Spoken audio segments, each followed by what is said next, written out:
এরপর আমরা আলোচনা করব কালেকটিভ নাউন। কালেকটিভ নাউন মানে কি? কালেকটিভ নাউনকে বাংলাতে বলা হয় সমষ্টিবাচক বিশেষ্য। এই কালেকটিভ নাউনটা কি? কালেকটিভ নাউন হচ্ছে কিছুগুলা ব্যক্তি বা কিছুগুলা প্রাণী বা কিছুগুলা বস্তুর একটা সমষ্টি, সেইটাকেই কালেকটিভ নাউন বলে। সেটা উদাহরণ দিলে ভালো করে বোঝা যাবে। যেমন আর্মি। আর্মি মানে কি? এ গ্রুপ অফ সোলজার, মানে কিছুগুলা সোলজারের একটা গ্রুপ, সেইটাকেই বলা হচ্ছে আর্মি। ঠিক আছে, সেই জন্য এটা হচ্ছে একটা কালেকটিভ নাউন। সেই রকমই হচ্ছে টিম। টিম মানে কি? এ গ্রুপ অফ প্লেয়ার, মানে কিছুগুলা খেলোয়াড়ের একটা দল, সেইটাই হচ্ছে টিম। সেই জন্য টিমটা হচ্ছে একটা কালেকটিভ নাউন। সেই রকমই হচ্ছে ক্লাস। ক্লাস মানে কি? এ গ্রুপ অফ স্টুডেন্ট, স্টুডেন্টের একটা দল, সেই জন্য এইটা হচ্ছে একটা কালেকটিভ নাউন।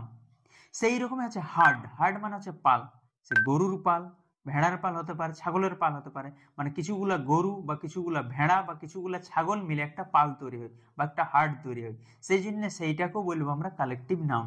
সেই রকম আছে বাঞ্চ। বাঞ্চ মানে গোছা, সে আঙ্গুরের গোছা হতে পারে, চাবির গোছা হতে পারে। ঠিক আছে, এই যে গোছা মানে কি? কিছুগুলা আঙ্গুর আছে বা কিছুগুলা চাবি আছে, সেই জন্য এই গোছা বা বাঞ্চটাকেও আমরা কালেকটিভ নাউন বলবো।